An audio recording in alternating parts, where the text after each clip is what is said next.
Hello guys, welcome back to our channel. मैंने last video में आप सभी को लेजर अकाउंट बनाना सिखाया था और वो इतना ही है। वो चैप्टर कंप्लीट हो चुका है। नाउ हम नेक्स्ट चैप्टर पे आ चुके हैं, that is special purpose books. और अगर आप अपनी बुक्स निकाल रखी हैं तो चैप्टर नंबर 10 है आप सभी की बुक्स का। तो हम स्टार्ट करते हैं। सबसे पहले आप सभी को दिख रहा होगा, it's name is special purpose books. तो ये है क्या? तो नाम से ही पता चल रहा है कि भाई जो स्पेशल पर्पस सर्व कर रहा है हमारा बुक्स बनाने का, ये वो बुक्स होती हैं। कितने टाइप्स की हैं? 6 टाइप्स की हैं। सब्सिडरी बुक्स, या फिर आप इसको कह सकते हैं सब डिविजन ऑफ जर्नल। तो वो यही है। नाउ ये जो आप देख रहे हैं, सबसे पहले तो आप देख रहे हैं यहाँ पे कैश बुक। कैश बुक तो आप सभी को पता है कि जो हम बुक्स बनाते हैं कैश की ट्रांजैक्शंस रिकॉर्ड करने के लिए, वो कैश बुक होती है।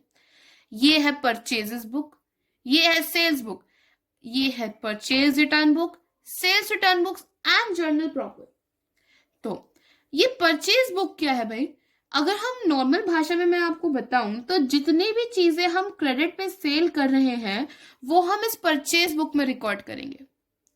All the things, all the goods that we are selling on, that we are purchasing on credit are recorded in purchase book, not sale। हम इसमें परचेज करेंगे, सेल्स तो सेल्स बुक में जाएगा।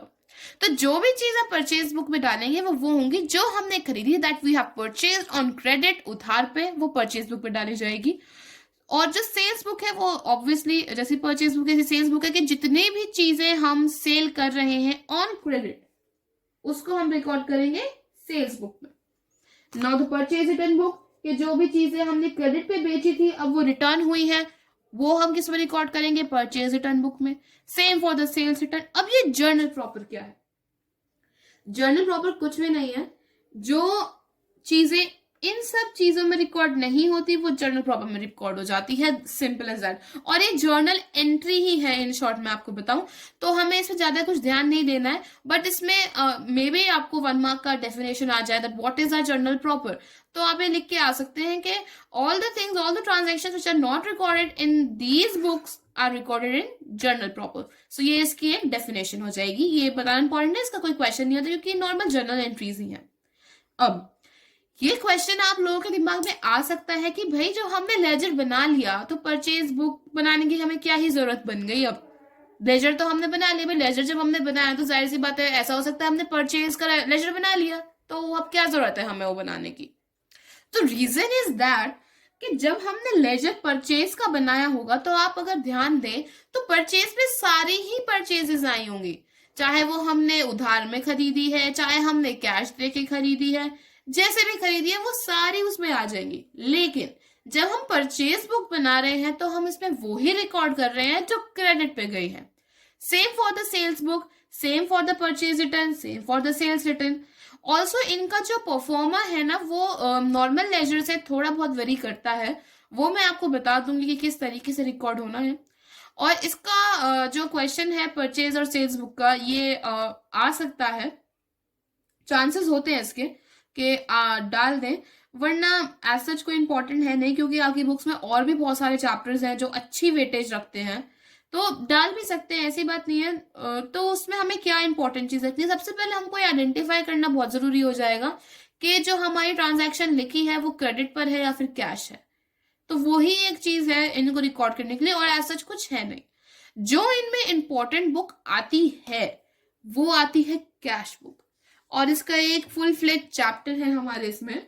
सबसे पहले हम कैश बुक ही पढ़ते हैं क्योंकि परचेज और sales book is quite easy. इसका परफॉर्मा बना के हम इजीली से रिकॉर्ड कर सकते हैं, उसमें ऐसा ज्यादा कुछ है नहीं। But cash book is quite important और वो भी मैं आपको आगे बताऊंगी।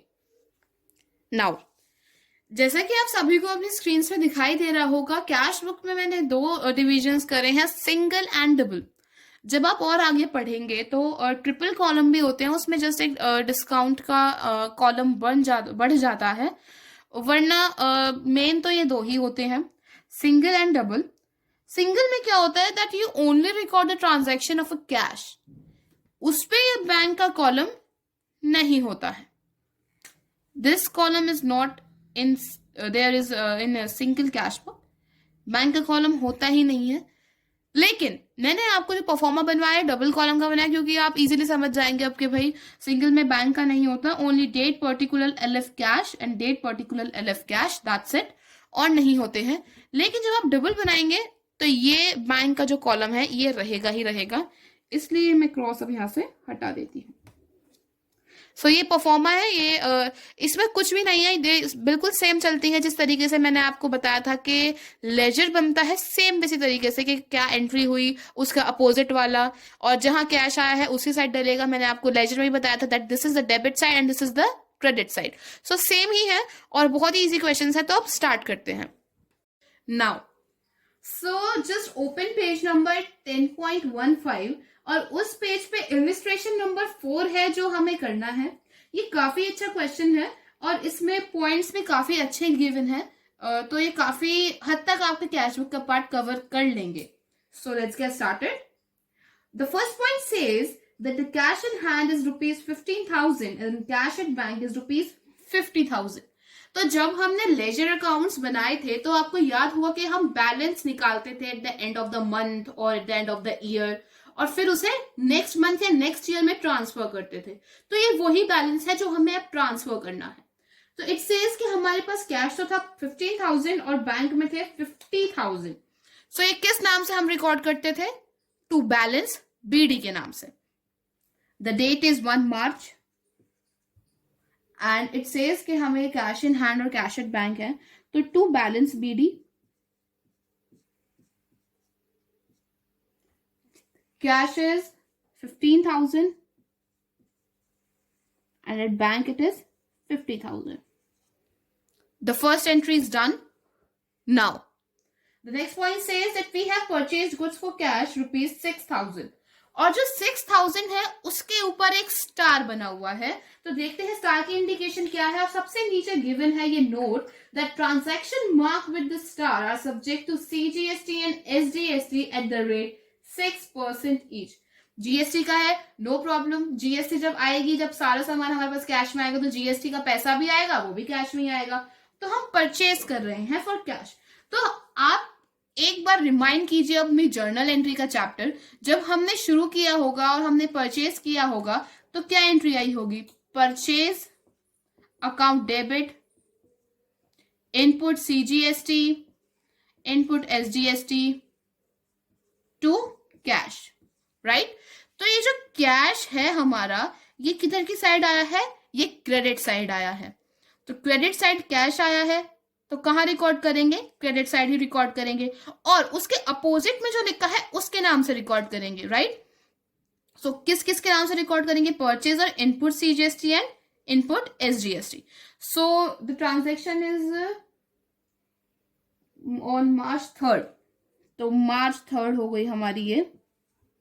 तो by purchase, I am writing in it short form, by input CGST पूरा लिखिएगा आप लोग, और by input SGST. How much we have purchase goods for rupees 6,000। 6,000 में हमने इसको लिया है, और 6,000 का कितना परसेंट करना है हमको? 6% करना है। It would be 360 and 360। Bank में कुछ गया? नहीं गया, तो खाली छोड़ देंगे। We have nothing to do with this. I hope this point is clear. Now, the next point says that we have deposited in bank rupees 5,000. अब ये जो पॉइंट है ये थोड़ा समझने वाला है। देखिए, अगर बाहर से कैश आया होगा तो वो तो आपको गिवन ही होगा कि भाई जो कैश है ये मोहित से आया है, मोहन से आया है, या कहीं से भी आया है, वो तो आपको गिवन होगा। बट इसमें जो दे रखा है वो है डिपॉजिटेड इन बैंक। तो जाहिर सी बात है, मेरा जो बिजनेस है उसमें जो मेरे पास कैश है उसमें से मैंने थोड़ा सा कैश लिया और बैंक में डिपॉजिट कर दिया। उसी तरीके से जैसे कि आप एक अपना घर चला रहे हैं, आप सेविंग कर रहे हैं, तो कुछ पार्ट ऑफ द सेविंग आप अपने पास रखते हैं and rest part of it you might think that we should deposit in the bank, तो आप डिपॉजिट कर देते हैं उसको बैंक में। तो ये चीज वही है। तो इसमें जो चीज पास होगी उसको हम कहेंगे कॉन्ट्रा एंट्री। आप अगर अपने बुक के इलस्ट्रेशन पे ध्यान दें तो यहाँ पे सी करके सिंबल लगा रखा है। This symbol is for Contra entry. और कॉन्ट्रा एंट्री का मतलब ही ये होता है कि जो भी कोई एंट्री किसी दो चीज पे इफेक्ट डालती है at the same point of time, उसे कहते हैं हम कॉन्ट्रा एंट्री। तो आप देख सकते हैं कैश हमारा घट रहा है और उसी टाइम पे हमारे क्या बढ़ रहा है? बैंक बढ़ रहा है। तो इस टाइप की आपको एंट्रीज पे थोड़ा ध्यान देना पड़ेगा। भाई अगर आप इसकी जर्नल एंट्री पास करेंगे तो किस नाम से करेंगे? You will pass it with bank account debit to cash account, right. अब आपने ये कैश अकाउंट के नाम से रिकॉर्ड करी है, तो अगर आप इस पे ध्यान से दें ध्यान, तो क्या है, बैंक का कॉलम भी है, कैश का कॉलम भी है, दोनों ही चीज रिकॉर्ड होनी है, ठीक है। तो पहले मैं कैश का रिकॉर्ड करूंगी, ठीक है। तो कैश किधर की साइड आया है? क्रेडिट साइड आया है, राइट। और उसके अपोजिट में क्या है? बैंक है। तो सबसे पहले तो डेट देख लीजिए, क्या है? March 5 है हमारी डेट, इट्स March 5, और बाय बैंक के नाम से, बैंक में आप लगा दीजिए डैश, इट वुड बी ₹5,000, तो 5,000, और इस सिंबल लगा दीजिएगा, it is a symbol that जो आपने अभी एंट्री दिखाई है, this is a Contra entry. Now इधर की साइड भी पास होगी, क्या? क्योंकि डेबिट बैलेंस है, बढ़ रहा है हमारा बैलेंस। किस चीज का बैलेंस बढ़ रहा है? बैंक का बैलेंस बढ़ रहा है। बैंक डेबिट साइड में लिखा हुआ है, और उसके अपोजिट में क्या लिखा है? कैश। तो टू कैश के नाम से ही रिकॉर्ड होगी entry. Date is March 5, how much? 5,000 rupees, dash, and यहाँ पे भी एक सी दिखा दीजिएगा। तो आप इसको इस शॉर्ट फॉर्म में ऐसे भी देख सकते हैं कि जो बैंक है हमारा, जब हम बैंक के नाम से एंट्री पास कर रहे हैं तो कहाँ पे आ रही है? कैश में लिखी जा रही है। जब कैश के नाम से पास करें तो बैंक में लिखी जा रही है। तो आप इस तरीके से देख के इसको समझ सकते हैं। Now we are heading towards our next transaction which says that we have sold goods for ₹10,000, और वही एक स्टार है, दैट मीन्स कि ये subject to CGST and SGST है। सो कैश सेल्स हुई है तो कैश आया है, तो कैश अकाउंट डेबिट, ये तो आपको पता ही चल गया। टू सेल्स होगा, टू आउटपुट CGST SGST। ये आपको शुरुआत में मैं इसलिए लिख के बता रहा हूँ ताकि आप रिलेट कर सके, वरना जब आप एग्जाम दे रहे होंगे तो आपको नीड नहीं पढ़नी चाहिए। प्रैक्टिस होगी तो अपने आप सही हो जाएगा। ये सब आपके मन में ही होना चाहिए कि आप अपने उसमें कर रहे हैं मन में कि क्या हो रहा है, क्या डेबिट हो रहा है, क्या क्रेडिट हो रहा है, ये सब। सो आप देख सकते हैं कि कैश क्या हुआ है? डेबिट हुआ है। जाहिर सी बात है, आएगा तो डेबिट ही करेंगे। So the transaction is on March 8। तो सेल्स के नाम से जाएगी सबसे पहले, to sales, to output CGST, to output SGST, right. So कितने का है? हमारी सेल्स तो हुई है भाई 10,000 की, कैश सेल्स है, स्पेसिफाइड है हमारा। CGST SGST और जाएगी इसका 6%, 600। आई hope this point is clear, और बैंक में कुछ भी नहीं आएगा। Now the next point says that cash withdrew from bank for office use. Office के यूज के लिए हुआ है। Please mind this is not for the personal use. हम जो विड्रॉ कर रहे हैं cash, this is for office use. और आप लोगों को ये पक्का पता होना चाहिए कि जब हम अपने प्राइवेट, अपने पर्सनल यूज के लिए कोई बिजनेस में से पैसा ले रहे हैं तो दैट इज कॉल्ड ड्रॉइंग्स। और अगर हम नॉर्मल ऑफिस यूज के ले रहे हैं तो वो ड्रॉइंग्स के नाम से बिल्कुल नहीं जाएगी। नॉर्मल एंट्री पास होगी जो इस टाइम पे हुई थी। इसकी अपोजिट, भाई आप कैश निकाल रहे हैं ना, फर्म में क्या आ गया? बिजनेस में क्या आ गया? कैश आ गया दोबारा, और बैंक का बैलेंस कम हो गया, तो यही तो एंट्री बनेगी, कैश टू बैंक। जो ये एंट्री हुई थी इसका जस्ट अपोजिट, यानी कि इफेक्ट ही नील हो जाएगा दोबारा। तो देखते हैं, ये हमारी ट्रांजैक्शन हुई है March 10। क्या? पहले हम क्रेडिट साइड कर रहे हैं तो बैंक में एंट्री होगी, और किस नाम से होगी? बाय कैश के नाम से। It will be again Contra entry. Cash के नाम से हो रही है तो एंट्री कहाँ हो रही है? बैंक के थ्रू। अब ये एक शॉर्ट तरीका है जल्द से जल्द करने का। कितने है? 2,000। Now the same entry will be pass here, लेकिन थोड़ा अलग तरीके से। क्या होगा वो अलग तरीका? टू बैंक के नाम से आ जाएगा, क्योंकि कैश के लिए ट्रांजैक्शन रिकॉर्ड हो रही है March 10। आप प्लीज पूरा पूरा लिखेगा, I am just writing in a short form. So इधर आ जाएगा हमारा टू व्हाट, किधर रिकॉर्ड कर रहे हैं? कैश के लिए रिकॉर्ड कर रहे हैं, तो टू बैंक। बैंक है तो कैश में लिख दीजिएगा 2,000 रुपीज। सो आई होप आपको ये चीजें क्लियर होती जा रही हैं कि किस तरीके से हम कोई कैश बुक प्रिपेयर करते हैं।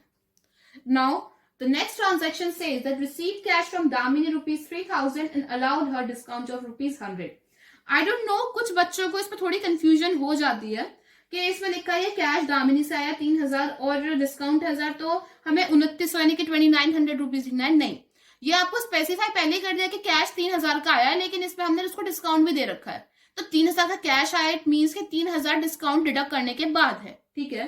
तो दामिनी से आया तो क्या एंट्री पास हुई होगी, कैश टू दामिनी, और यहाँ पे हम क्या रिकॉर्ड करेंगे, टू दामिनी के नाम से how much 3000 and the transaction has held on March 12. Now the next point says received check from Dolly rupees 2000 and deposited in the bank on the same day, allowed her discount rupees 75. Same चीज है वही, to Dolly के नाम से हो जाएगी। पहले हमारे पास दामिनी से कैश आया था, अब हमारे पास डॉली से चेक आया है फॉर रुपीज 2000, नथिंग एक्स्ट्रा। और मार्च 15 को ये सब पास हुई है, तो मार्च 15, okay. And the next point says received a post dated cheque from Deepak for rupees 5000, right. तो ये पोस्ट डेटेड चेक क्या होता है, ये थोड़ा नया नाम आ चुका है, तो मैं आपको समझाती हूँ कि पोस्ट डेटेड चेक एक्चुअल में क्या होता है। ये शब्द आपने बहुत बार सुना होगा, प्री पोस्ट क्या होता है। जैसे देखा हो प्री बोर्ड होते हैं, बोर्ड से पहले एग्जाम हो गया, बोर्ड की तरह कंडक्ट करा रहे हैं तो प्री बोर्ड रह दिया। अब पोस्ट क्या होता है, सपोज मैं आपको आज एक चेक लिख के देती हूँ, लेकिन उस पर डेट आज की नहीं डालती, 1 महीने बाद की डालती हूँ, तो क्या आज के जो मैं आज आपको चेक दे रही हूँ उसका कोई इफेक्ट बैंक बैलेंस से पड़ना है, बिल्कुल भी नहीं पड़ेगा। क्यों, वो पैसे जो आएंगे आपके अकाउंट में वो तो 1 महीने बाद आएंगे, आज थोड़ी आ रहे हैं वो। लेकिन जर्नल एंट्री आप जरूर पास करेंगे, क्यों, पैसा आ रहा है, उसने भाई आपको दे दिया, चेक तो दे दिया ना उसने, तो आपके क्या डेटर तो कम हो ही गए ना, अब थोड़ी मिलेंगे आपको उनसे पैसे। तो एक नॉर्मल एंट्री पास हो सकती है, जैसे कि आपके पास चेक आया है, सिर्फ चेक आया है, कुछ नहीं आया है, तो क्या चेक इन हैंड डाल सकते हैं आप अपनी जर्नल एंट्रीज की बुक में, अकाउंट डेबिट टू दीपक, क्योंकि एक डेटर था जो कि अब उसके लाइबिलिटी जो थी वो खत्म हो गई है इस डेटर की, इसलिए ये कम हो गए हैं। लेकिन इसका effect as such cash book पे नहीं पड़ना है फॉर नाउ, आगे देखते हैं, जब डिपॉजिट कराएंगे तो जरूर पड़ेगा। Let's see. अब ये नेक्स्ट पॉइंट जो है यही कह रहा है जी, चेक जो रिसीव हुआ था दीपक से, अब वो हमने डिपॉजिट कर दिया मार्च 24 को, तो मार्च 24 को वो हमने डिपॉजिट कर दिया, तो ये किस नाम से डिपॉजिट होगा, टू चेक इन हैंड, क्योंकि दीपक तो गया, अब इसका कोई यूज ही नहीं है, पहले डेबिट किया हुआ कभी, अब क्रेडिट कर दिया, नाउ वी डोंट रिक्वायर दीपक, तो अब क्या होगा, बैंक अकाउंट डेबिट, बैलेंस बढ़ जाएगा टू चेक इन हैंड, क्योंकि ये भी एक एसेट था और ये अब कम हो चुका है, तो to cheque in hand, kindly adjust with this, कितना है 5000 का है, तो 5000। I hope this point is clear. Now the next point says paid to Chander by cheque rupees 2500, he allow discount for rupees 125 rupees. वही चीज है जो मैंने पहले बताई थी, और ये हो कब रहा है, ये हो रहा है हमारा मार्च 24 को, सो मार्च 24 बाय चंदर। आई होप अब आपको जर्नल एंट्रीज बार बार लिख के दिखाने की जरूरत नहीं पड़ रही है, क्योंकि जब आया होगा तो बैंक अकाउंट डेबिट तो चंदर हुआ होगा with rupees 2500, this is done. Now the next point says withdraw from bank for personal use। यहाँ पे वो चीज भी आ गई, पहले जब हमने ऑफिस के लिए यूज किया था तो क्या पास करा, अब पर्सनल यूज के लिए आ रहा है तो क्या किसके नाम से पास करेंगे, ऑब्वियसली ड्राइंग्स के नाम से पास करेंगे। This is on March 27 by drawings. कितना ले रहे हैं हम, कितना विड्रॉ कर रहे हैं 1500, तो 1500 और बैंक से विड्रॉ कर रहे हैं। Now the next point says that sold goods on credit to Ashok Mitra for rupees 40,000। Please mark this word credit. अब मैं अगर एक बात करूं तो जो क्रेडिट ट्रांजेक्शन है वो क्या यहाँ पे रिकॉर्ड होगी, बिल्कुल भी नहीं होगी। वाई, क्योंकि यहाँ पे तो हम सिर्फ वो ट्रांजेक्शन रिकॉर्ड कर रहे हैं ना जिसमें कैश या बैंक इंक्लूड है, इसमें दोनों ही नहीं है भाई। जब हम किसी को सामान क्रेडिट पे बेच रहे हैं तो किस उससे बेच रहे होंगे, किस उससे बेचेंगे, अशोक मित्र टू सेल्स, इसमें कोई यूज ही नहीं है फिलहाल कैश और बैंक का, तो हम क्यों इसका पे लोड लें, so nothing is going to be done. Now purchase goods on credit from Chander 50,000, same thing, credit पे हो रहा है, कुछ भी नहीं होगा।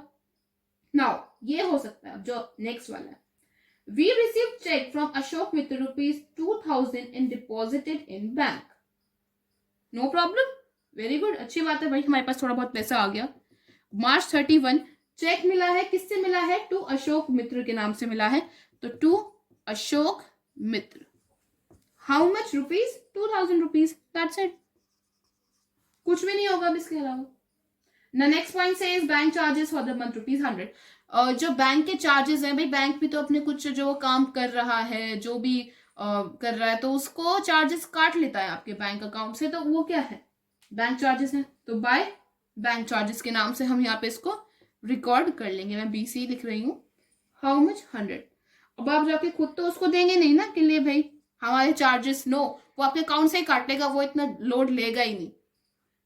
So this is done. अब हमें क्या करना है? बैलेंसिंग करनी है कि कहाँ का ज्यादा है हमारा अमाउंट। तो जब आप टोटल करेंगे ना, तो आपको डेबिट साइड का अमाउंट ज्यादा मिलेगा। इसका जब आप टोटल करेंगे तो it would be 31,200। I am using a calculator, but आप लोगों को अलाउ नहीं होगा, तो please try to improve your calculation speed, तभी आपका अकाउंट्स का पेपर कंप्लीट हो पाएगा। एंड नाउ अब इसका टोटल करेंगे दूसरे वाले का, तो ये आ जाएगा 64,000। डन। अब हमें क्या करना होगा?